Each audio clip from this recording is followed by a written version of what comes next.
Seharusnya data nama dan email sudah ada di dalam inputannya, biar nanti kita bisa submit data.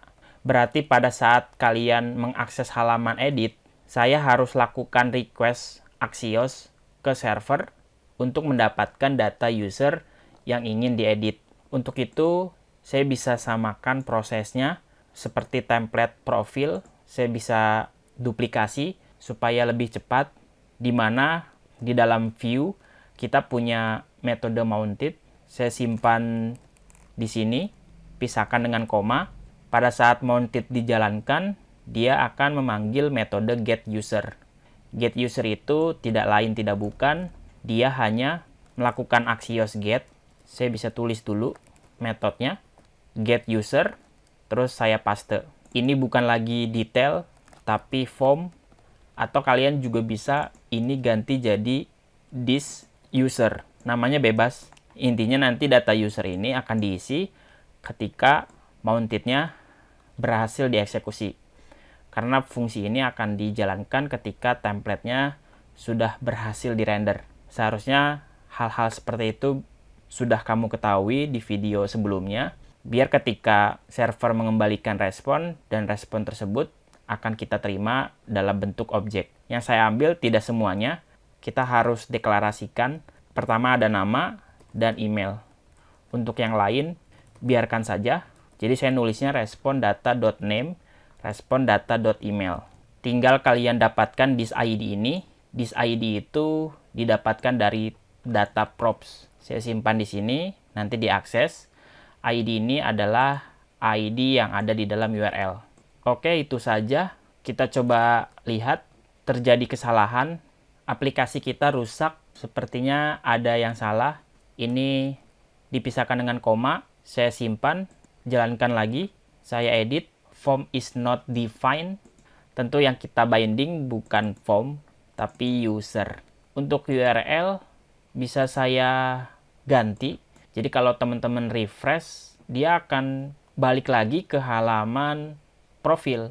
Jadi saya bisa ganti di sini URL-nya untuk membedakan antara profil dengan edit.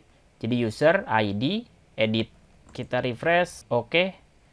Lalu diedit. Jadi pas saat saya reload, dia akan tetap di halaman edit, tapi datanya belum berhasil di render. Kita coba lihat dulu, lakukan console log di sini, console log respon, kita refresh, datanya kosong, API user undefined. Jadi kalau kamu coba console log this ID, ID-nya ini undefined, tidak ditemukan. Sepertinya ada yang salah ketika kita klik tombol edit. Jadi data params-nya tidak berhasil dikirim. Jadi kita harus ubah dulu URL-nya, atau saya bisa saja menggunakan event on click.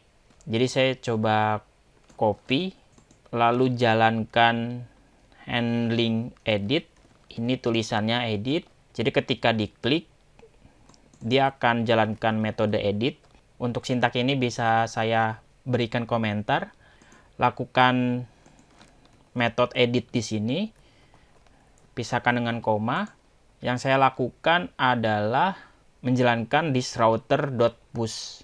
Jadi saya akan arahkan ke halaman router name namanya edit dengan membawa data parameter. Datanya itu bisa saya dapatkan dari this ID seperti ini. Saya buat dulu sintak dasarnya. Saya kirim ID, value-nya dari this ID. Semoga ini berhasil. Diperhatikan penulisannya. Saya coba kembali ke halaman user, pilih user, lalu diedit. Masih undefined, silakan dicek kembali router index-nya. Saya perlu menambahkan property props. Jadi data props-nya harus kita aktifkan dulu supaya ID-nya bisa kalian dapatkan. Saya coba kembali, refresh halamannya, maka sekarang namanya dan email sudah ditampilkan seperti ini. Sejauh ini kamu sudah punya halaman edit user, Tentu data ini sudah diambil dari database dengan melakukan request API menggunakan Axios.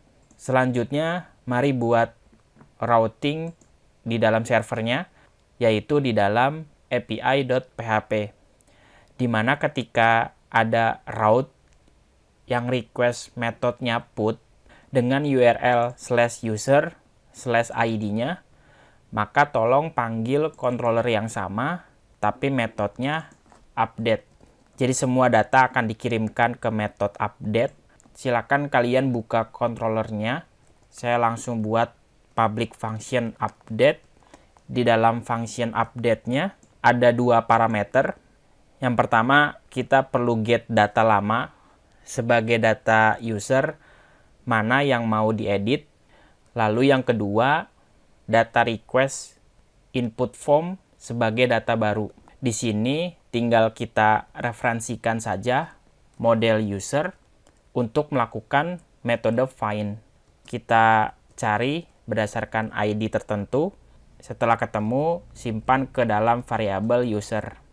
Silakan return $user. Sebelum kita update, kita testing dulu apakah kita mendapatkan informasi respon ini. API-nya sudah kita buat. Sekarang tinggal pada saat form update-nya disubmit, tentu yang saya lakukan adalah menjalankan Axios di metode put sesuai dengan URL yang kamu daftarkan, API user /ID-nya, ID-nya dari this props, sekalian bawa data user dari inputan form. Kalau berhasil, kirimkan responnya. Responnya ini harusnya sama, tapi saya biarkan dulu. Yang saya lakukan cukup konsolog. Nanti saya akan aktifkan kembali sintak tersebut. Tapi kalau nanti error, tangkap errornya, terus render data error. Secara tidak langsung, inputannya juga tidak boleh kosong. Saya bisa langsung aktifkan validasinya sebelum kita update data. Tapi bedanya di sini tidak ada password, hanya ada email dan nama usernya. Kalian kembali lagi ke browser, pastikan tidak ada error. Servernya juga harus dalam keadaan aktif. Saya update dulu datanya, lalu disubmit. Kita mendapatkan pesan feedback atau pesan respon dalam bentuk data. Berikut ini adalah data yang mau diedit. Kita sudah berhasil mendapatkan respon ini. Responnya sudah cocok, tinggal lakukan proses update data. Untuk melakukan update data, konsepnya sama, di mana data sebelumnya akan digantikan dengan data baru. Tentu ini adalah data lamanya, data barunya belum kita terima. Istilahnya data baru akan menimpa data lama. Coba balik ke bagian dokumentasi Laravel, cari tentang mass update. Kalian bisa gunakan metode find, temukan datanya dulu, cari data user berdasarkan ID-nya, lalu data lama digantikan dengan data baru. Nanti pada akhirnya data tersebut bisa langsung di-save.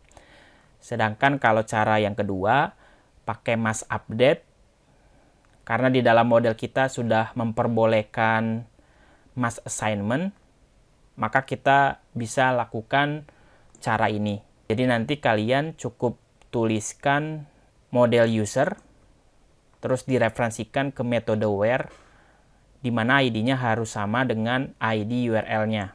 Dan kalau cocok, tentukan nama-nama kolomnya, kolom mana yang mau di-update. Untuk itu kita coba saja. Saya langsung mereferensikan model user yang sudah diimpor di atas. User berdasarkan apa? Berdasarkan ID. ID-nya dari $ID. Ini biarkan saja. Terus kita update. Yang kita update itu tentu ada nama, pisahkan dengan koma. Emailnya juga mau diupdate, silakan. Kita update dari request email. Begitupun untuk namanya, request nama atau request name. Seperti biasa, setelah berhasil kalian update datanya, saya bisa langsung return respon dalam bentuk JSON. Saya copy, saya paste di sini, saya berikan statusnya true, tapi dengan memberikan pesan kalau data user berhasil di-update. Sekarang di bagian edit user, saya bisa langsung aktifkan lagi sintak yang sebelumnya. Pertama kita respon data status, kita cek apakah statusnya true. Kalau berhasil, tampilkan pesannya dan redirect ke user. Sekarang kalian boleh coba edit nama dan edit emailnya, lalu disubmit. Oke, data user berhasil diupdate. Sejauh ini proses tambah sudah, hapus sudah, update juga sudah, menampilkan data pun sudah. Teknik CRUD di dalam Laravel View sudah dilengkapi dan berhasil dibuat dengan Laravel versi 8. Selamat mencoba dan sampai jumpa di fitur berikutnya. Terima kasih.